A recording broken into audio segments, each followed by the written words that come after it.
To present tonight's first silver induction, please welcome veteran of 3 Indianapolis TV newsrooms, including 2 as news director, Washington and Lee University professor Kevin Finch.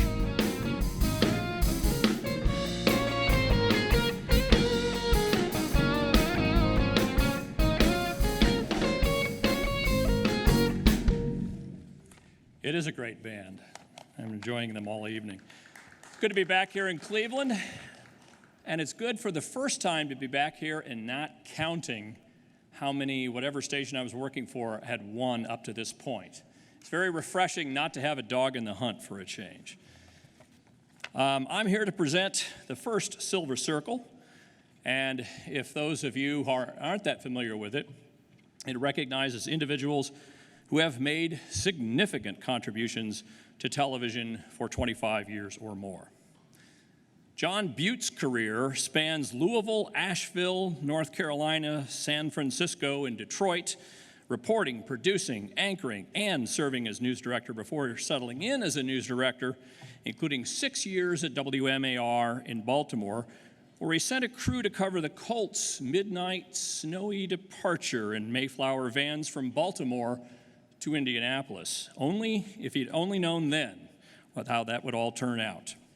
He was also a news director at WFLA in Tampa, spent a year with Disney's Crusaders weekly investigative magazine show in Burbank before accidentally landing at the 3rd place station in Indianapolis, WTHR, in 1994. Yes, some morning folks at THR will add that they were number 1 for many years, but morning TV didn't have the legs then that it does now. And it sure didn't translate to a station whose early evening newscasts lost to reruns of Punky Brewster. John changed all of that. In a whirlwind, 2.5 years, John guided, cajoled, inspired, and molded a sleepy news operation into a contender, and in the process, changed the Indianapolis TV market's competitive landscape for the next 20 years. He is famous for making his own entrances with an "all rise" in his Southern Indiana drawl and his mantra, "dig deeper, work harder, accomplish more, we have further to go." But managers and aspiring managers, listen to this. He's also known for this profound saying, "Make me smarter." He did not come in with a cookie cutter from somewhere else. He wanted to learn from his staff, and he celebrated well in the moment. If you doubt his influence, Indianapolis TV folks, the face you're about to see on this video is the one you can conjure and curse when you get up at dark 30 on Indy 500 race day. John Butte invented race morning coverage in Indianapolis. He invented weekend morning news in Indianapolis, too, with quite a launch: the President, the Pacers, and the Poll. John knew that a station mired in 3rd place needed to make noise to get attention. After many years working for the Dispatch folks with ONN in Columbus as its president, he eventually came to Cleveland as news director and later general manager at WEWS, where again he moved the needle. And finally, he became an educator at Kent State. So let's take a look at that career. I have a pretty extensive background in television news, both in front of and behind the camera. I went to college as a journalism major at Indiana University and graduated in radio TV. John Butte, WHAS News on the Froman Farm near Gent, Kentucky. My first job I got out of college was at WHAS in Louisville, Kentucky. Hoosiers are Hoosiers. I've worked at several television stations across the country. Critical and rating success. His personality left an indelible mark on the newsroom. It's my anniversary, Mr. Boss Man. Here he goes. There's the boss. Congratulations on your anniversary. We're so proud. Reporting, producing. Welcome to another broadcast of the Crusaders. I'm John Butte, the executive producer. And anchoring for a time. Not discouraged, a bit disappointed, Hendricks found an aardvark at the Pittsburgh Zoo, and a zoo director willing to let him haul the aardvark to New York. This is ONN, Ohio's Ohio's 24-hour news channel. This was the mid-'90s, and the 24-hour cable news genre was really at its peak. In the summer of 1996, we launched the Ohio News Network. Serving Ohio for more than a decade, this is Ohio's... At the time, it wasn't a ratings-driven program service. It was a subscriber-paid service, and so we had the opportunity to do what we thought was higher quality, more significant work. It was quite exciting. This is ONN. I had developed so many strong anchors and reporters and producers over my career that I understood greatly the business of talent. That's what I do at John Butte and Associates. It keeps my hand very actively engaged in the television news business, which I think makes me more relevant as a teacher. This is TV2 News. I'm the faculty advisor for TV2. People are watching. It is a service. And the better and the more pertinent and more relevant you can make that news and information, the bigger and better your audience is going to be. It's that sense of what is the news today? What is the most important thing that's going on here today that's important to students? And are we covering it? And are we telling those stories well? That's a big challenge, and I think that's what makes it difficult. But it also is just one of those things that has always made what we do so much fun.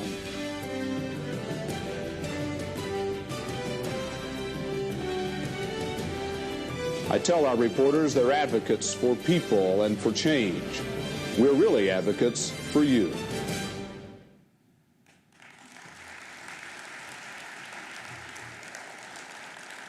In John's words, all rise. John Butte, Silver Circle, 2014.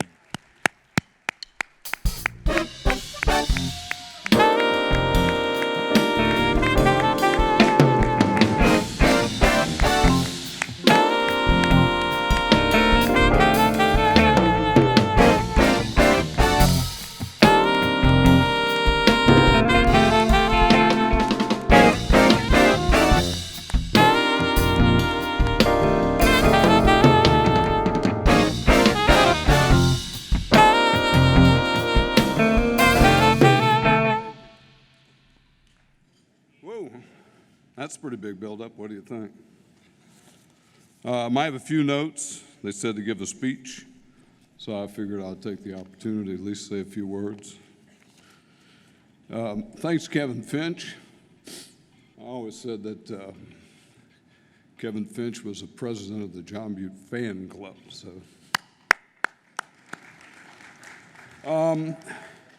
it's a pretty big deal to me to be up here tonight. There's a pretty legendary group of leaders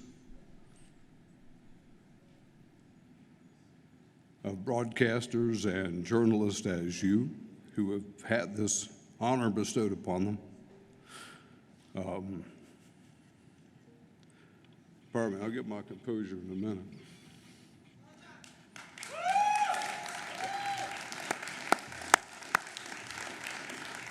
These folks at WOOS know all about that. But anyway, you know, there's names like Caldwell, Bibb, Gregory, Goddard, Smith,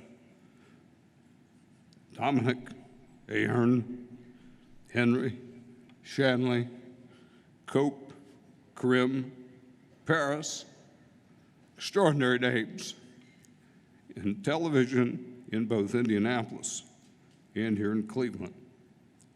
There's a fellow tonight sitting at our table who's pretty particular. His name was Bud Ford. Bud's been in television over 70 years. He's both a Silver Circle and a Gold Circle nominee. And Bud is here tonight, and he's had an extraordinary career. He's such an example for all of us, such a person with such a passion for what we do. Let me thank, though, a few people who deserve recognition tonight. Barbara Sissoni, a friend of mine in Cleveland media, who nominated me for this award. Tiffany Tarpley. When I started John Butte & Associates in 2008, the first thing I did was I went to Unity in Chicago. I didn't know what the hell I was doing as an agent, but I thought, you know, I probably could do this. And so I went there, and I had a little sign, I had a little TV, and I had a little videotape, and I was playing it, and I was talking my game. And Tiffany Tarpley, God bless you, Tiffany, she became my second client. So Tiffany, we were able to guide her to Milwaukee, and this spring she came to Channel 3 here in Cleveland, WKYC. Tiffany, thank you for being here tonight. David Herverton is a student of mine at Kent State University who edited this video. In 2 weeks, David starts as an associate producer on the website at WKYC, just another accomplishment of our Kent State students. How many Kent State students are here tonight? What kind of KSU grads do we have? Would you all stand for a moment, please? All right. Very good. Barbara turned to me, Sis Oni, and she said, why is Ball State winning all that stuff? Why aren't you guys from Kent State? I went, holy shit, I got to do better, don't I? Ball State, be careful, because that's not going to be the case next year. My mother always said that I was born under a lucky star. And I think I was. Because here tonight is my wife, Ana Luisa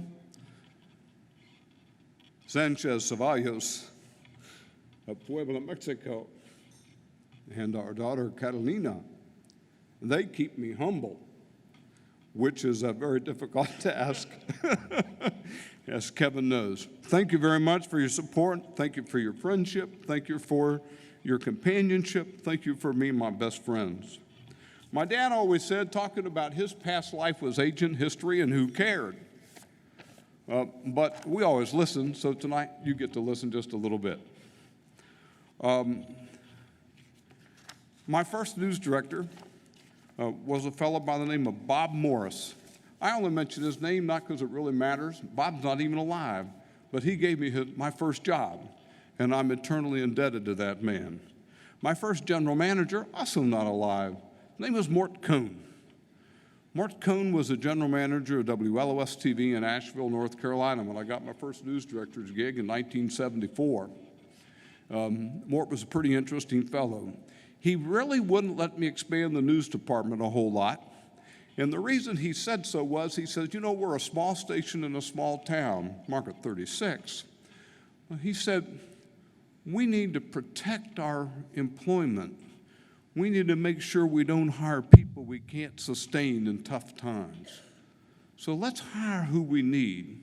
Let's hire the right people, but let's respect them, let's value them, and let's keep them.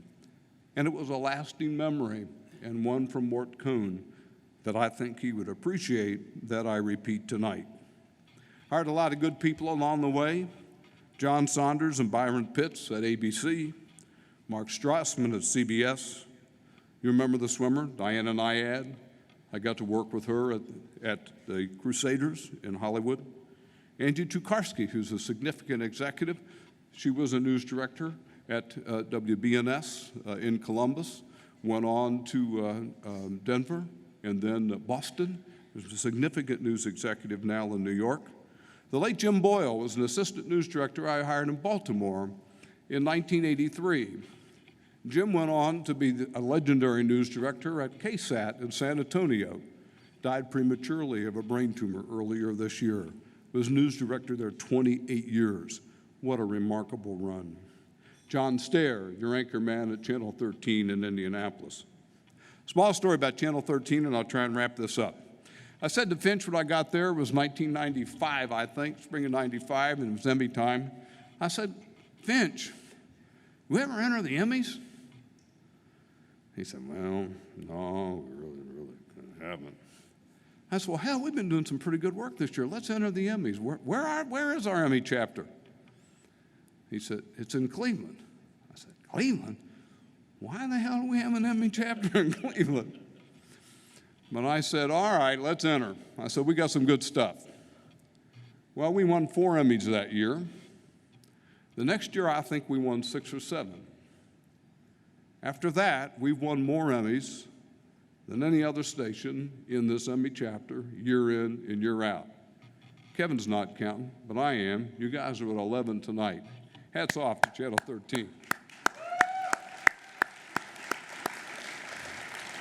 But I tell you got smoke coming up behind you, Channel 59 over there. I said hi to Carrie as I walked up. They're looking closely at you guys. How many you got? Don't tell me, it's too many already. Woos, you're doing pretty good tonight too. That's a good thing. All right, finally, what am I proud of? A national IRE with Steve Andrews at WFLA in Tampa, where we investigated foster care. National Edward R. Murrow, Channel 13 in Indianapolis, where we investigated malfeasance in office by the Speaker of the House of the Indiana General Assembly, got him defeated in the next election. That was with Kevin Finch. Mother Teresa, Ann Reiter, got the last interview ever with Mother Teresa. That was an interesting story. I won't go into the details, but Ann did a very nice job with Steve Starnes, the remarkable Steve Starnes, who retired recently. This one cost me a little bit in Cincinnati, but I returned Channel 5 to the Circle 5 logo, one that it deserves, the legendary logo, and it has it today, and hopefully it always will. The Crusaders, I created that from scratch in 1993, a remarkable effort, remarkable program. We were first in syndication that fall. Crazy story. Who knows of the Pet Rock? Raise your hand if you heard of the Pet Rock. Yeah, some of you remember the Pet Rock. I wrote the story of the Pet Rock in KPIX in San Francisco in 1975. That's it. You can applaud the Pet Rock. Those of you who don't know the name Pet Rock, Google it. It's as funny as it can be. This guy didn't have two pennies to rub together, but he spent a lot of time in a bar, and he had the idea that he could sell a rock. And so he put it in a box and wrote a 32-page booklet on the care and feeding of your pet rock, and he sold it like crazy. And we found out about it, broke the story in the 7 o'clock newscast at KPIX in 1976, I think was the year. And he went on to make a bunch of money. And what was fun is he opened a bar on the South Peninsula, and they're south of San Francisco, and he called it Carrie Nation. I thought it was rather ironic. So with that, I say thank you very much. It's been an honor to spend all of these years doing television news. As my mother said, born to a lucky star. Anyone who has the ability to work for 50 years, soon to be 50 years, doing what they love, doing what they think is important, doing what they think is noble, and getting to continue to do it, that's a lucky person, and that would be me. So I thank you for this honor tonight. I thank you for the opportunity to have pursuit of my dreams, television news, for all that it's been for me and for all that it will be for you. So, if I can get through this last line, and I'm sure I can, work harder, dig deeper, accomplish more. You have further to go. Thank you.